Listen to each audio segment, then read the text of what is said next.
Topic है अब, ठीक, ग्रॉस इन्वेस्टमेंट, नेट इन्वेस्टमेंट और डिप्रिसिएशन। ठीक है, ग्रॉस इन्वेस्टमेंट क्या है कि gross investment is addition to the stock of capital. जो स्टॉक ऑफ कैपिटल है उसमें अगर एडिशन कर रहे हैं before making allowance for the depreciation, मतलब अभी उसका डिप्रिसिएशन नहीं हुआ है। डिफिनीशन देखो, बार बार मैं डिफिनीशन पे बहुत जोर देता हूं, उसका सिर्फ रीजन ये है कि आप अगर गलत लिख दिए ना कुछ, तो आप उस चीज को गलत रिप्रेजेंट कर जाओगे, और तब आपको इकोनॉमिक्स के बच्चों के साथ सबसे बड़ा दिक्कत है ना, समझ में सब आता है पर नंबर नहीं आता। नंबर ना आने की वजह सिर्फ आपका डिफिनीशन क्लियरेंस नहीं है, और जब आपका डिफिनीशन नहीं क्लियर होगा तो आपके नंबर उठने में दिक्कत आएगी। देखो, बात समझने की कोशिश करो। कई टीचर आपको कहते हैं कि मैं समझा दिया, समरी करा दिया, नहीं होता है यार। अगर होता तो सभी लोग 100 में 100 ना लाते। अब हमें क्योंकि हमारे आए हैं तो हम इस बात पे जोर देते हैं बराबर कि आपके भी नंबर आए हैं, और जब आपके नंबर नहीं आते तो हमको भी उतना ही हर्ट होता है कि आखिर हमारे बच्चे हम जैसा क्यों नहीं बन पा रहे हैं। तो आप उतनी कोशिश करते रहो, बार बार कोशिश करो, आ जाएंगे, आते हैं। कोई बहुत 100 में 100 लाना बड़ी बात थोड़े ना होती है, लेकिन वो हमें रेगुलरिटी लानी पड़ती है। या आप एक्सेप्ट कर लो, फिर आप ये नौटंकी मत करो कि नहीं नहीं नहीं मैंने लिखा था पूरा और आया कुछ नहीं, ठीक है ना। तब अब ये खराब लगता है हमको कि जैसे आप पढ़े भी नहीं और आप फिर अनायास एक नौटंकी फैला के बैठ गए घर पे कि नहीं नहीं मैं तो लिखा था, सारा आया 70%। आप कहीं ना कहीं ये जज करो ना कि कुछ तो एग्जामिनर को लिखने में छोड़ दिया होगा, या कुछ ऐसा गलत कर दिया होगा जो एग्जामिनर ने नंबर हमें नहीं दिया। क्योंकि आप अगर राइट टू वे हो तो कोई गलत कैसे ही कह देगा। तो आप ये अपने आप पे कोशिश करना कि जब हम डिफिनीशन पढ़ा रहे हो या डिफिनीशन क्लास में करा रहे हो, तो आप उस डिफिनीशन को बार बार लिखिए, बार बार पढ़िए और याद रखिए। आपका याद रखना बड़ा जरूरी है, मेमोराइज होना बड़ा जरूरी है। ऐसे ही आपसे ये किताबें मांगती हैं आपसे कि आप याद कर लो, और आप कर भी लेते हो, आप पे कैपेसिटी है, पर आपका ध्यान थोड़ा भटका हुआ होता है, तो उसी तरफ मैं लाने की कोशिश करता हूँ। तो फिर अब जाने दो उस पे। ग्रास, अब जो टॉपिक हमारा ग्रास इन्वेस्टमेंट, नेट इन्वेस्टमेंट और डिप्रिसिएशन, फिर से कह रहे हैं gross investment is addition to the stock of capital, is addition to the stock of capital. Stock of capital को बढ़ाना before making allowance for depreciation, मतलब उसके डिप्रिसिएशन होने से पहले हमें कैपिटल स्टॉक को अगर इंक्रीज कर रहे हैं तो हमारा ग्रास इन्वेस्टमेंट हो गया। अब हमारे पास जो कैपिटल स्टॉक है वो क्या होता है? Fixed asset and unsold stock. Stock concept आपको पढ़ाया गया है, ठीक है, जो एक पॉइंट ऑफ टाइम पे हम स्टॉक वेरिएबल बोलते हैं जो हम मेजर कर सकें। ग्रॉस इन्वेस्टमेंट क्या होता है? Is the expenditure on purchase of fixed asset, ठीक है, एंड अनसोल्ड स्टॉक। तो इन्वेस्टमेंट वो होता है कि आपका जो खर्च है वो परचेज क्या किया आपने? फिक्स्ड एसेट और unsold stock. Fixed asset and unsold stock during the accounting year, उसी अकाउंटिंग ईयर में आपने, ठीक। तो आपको एक बार डिफिनीशन फिर से याद कर लो कि capital stock consist of fixed asset and unsold stock. तो gross investment is addition to the stock. Gross investment क्या है? Is addition to the stock. फिर से लिखो, देखो सर,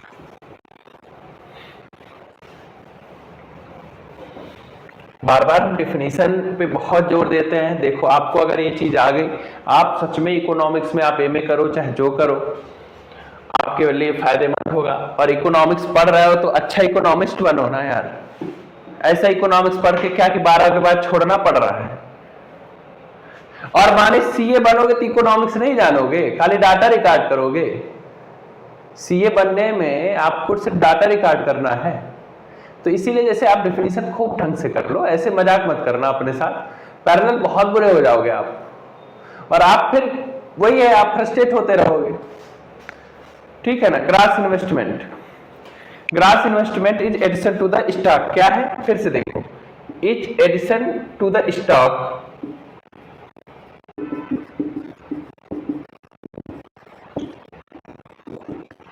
स्टॉक ऑफ किसका? Stock, stock of capital before making, stock of capital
depreciation refers to fall in the value of fix asset due to normal wear and tear. Wear and tear माने टूट फूट। तो किसकी value गिर रही है? Fix asset की value गिर रही है वियर एंड टियर की वजह से।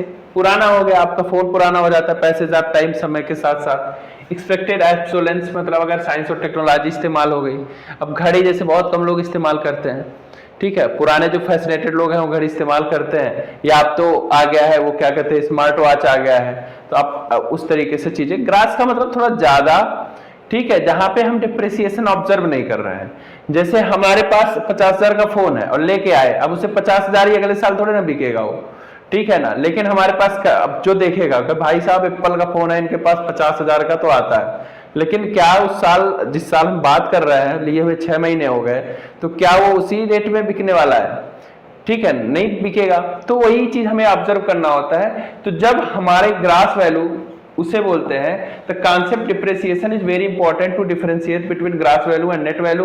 Grass is inclusive of depreciation. अब जो टॉपिक पढ़ाने जा रहे हैं ना, वो टर्म बड़े इंपॉर्टेंट है, आपको धीरे धीरे देखो, सब सारे इंपॉर्टेंट होते हैं। मेनली हम शब्दों पे काम करते हैं, जिसके पास शब्द आ गया अपने आप नंबर उठेगा। शब्द आएंगे किताबों से, जो आपको बार बार कह रहा है कि किताबें नहीं पढ़नी चाहिए, उससे आप थोड़ा दूर रहिए। किताब भाई साहब बहुत जरूरी है, आपको एकदम पढ़ना जरूरी है, आप किताब पढ़िए, ठीक। अब चलो ग्रास इज इंक्लूसिव, ग्रास, ठीक है, इज, तो ग्रास जो है is inclusive of depreciation. Inclusive माने ये,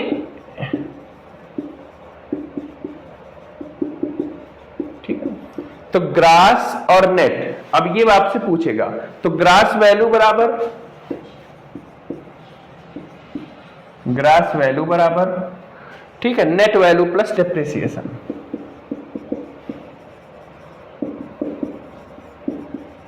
net value plus depreciation. Gross value बराबर net value plus depreciation. Gross value बराबर नेट वैल्यू प्लस डिप्रिसिएशन, ठीक। अब जो डिप्रिसिएशन होते हैं उसके 3 नाम है, तीनों नाम याद कर लो, बार बार पेपर में यही आता है, ठीक है ना। और देखो, gross value equal to net value plus depreciation. Gross value बराबर नेट वैल्यू प्लस डिप्रिसिएशन। अब यहां पे अगर हम लिखे ग्रास, ठीक, और यहां पे हम लिखे नेट, ये बना दिया ग्रास को रेक्टेंगल में डाला। ग्रास से नेट पे आने के लिए हमें डिप्रिसिएशन घटाना पड़ेगा। कई बार हम बच्चों से पता नहीं कहते, क्यों कंफ्यूज हो जाते हैं, ग्रास बड़ा है कि नेट, अब बड़े से छोटे पे आने के लिए हमें घटाना पड़ता है। अब आप कंफ्यूज क्यों होते हो इस बात पे लेके? ग्रास से नेट पे आने के लिए हमें डिप्रिसिएशन घटाना पड़ता है, और नेट से ग्रास पे जाने के लिए हमें प्लस करना पड़ता है डिप्रिसिएशन, ठीक है ना। अब ये एरो देख लो, आप बड़े से छोटे की तरफ आ रहे हो तो माइनस होना पड़ेगा, ठीक है। ग्रास डिप्रिसिएशन अगर घटा देते हैं तो नेट आ जाता है, और नेट में अगर डिप्रिसिएशन जोड़ देते हैं तो ग्रास आ जाता है। डिप्रिसिएशन के नाम 3 नाम दिए हुए हैं बुकों में, तो ये नाम याद रख लो, ठीक है। डिप्रिसिएशन, इसको बोलते हैं पहला current replacement cost. Current replacement cost,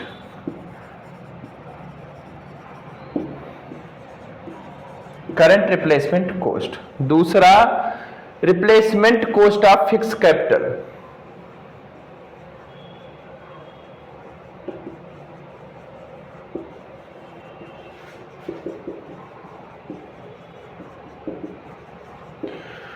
replacement cost of fix capital. और तीसरा क्या है?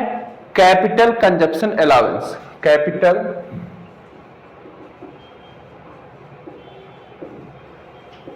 Consumption allowance. Depreciation, current replacement cost of fix capital और कैपिटल कंजप्शन अलाउंस, ठीक है ना। तो depreciation is known as current replacement cost of fixed capital, ठीक, और कैपिटल कंजप्शन अलाउंस, ये 3 नाम है डिप्रिसिएशन के।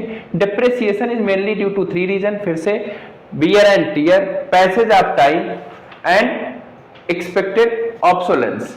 एक टर्म और है हमारे पास डिप्रेसिएशन और कैपिटल लॉस। किसी अनएक्सपेक्टेड कारण से, जैसे हमारा कुछ सामान कोई लेके चला जाए या कुछ ऐसा चीज है जो खो जाए, तो कैपिटल लॉस होता है, ठीक है। और अगर उसकी वैल्यू रहते हुए घट रही है, जो कि हमें उम्मीद होती है, मतलब एक्सपेक्टेड लॉस जो होता है उसे हम डिप्रेसिएशन बोलते हैं। It refers to fall in the value of fixed asset due to normal wear and tear. तो और loss in the value of fixed asset due to unforeseen, जो हमें अनएक्सपेक्टेड है, और नेचुरल कैलमिटीज आ गई, या कोई चोरी कर ले गया, थेफ्ट कर ले गया, या आपका एक्सीडेंटल चीज है।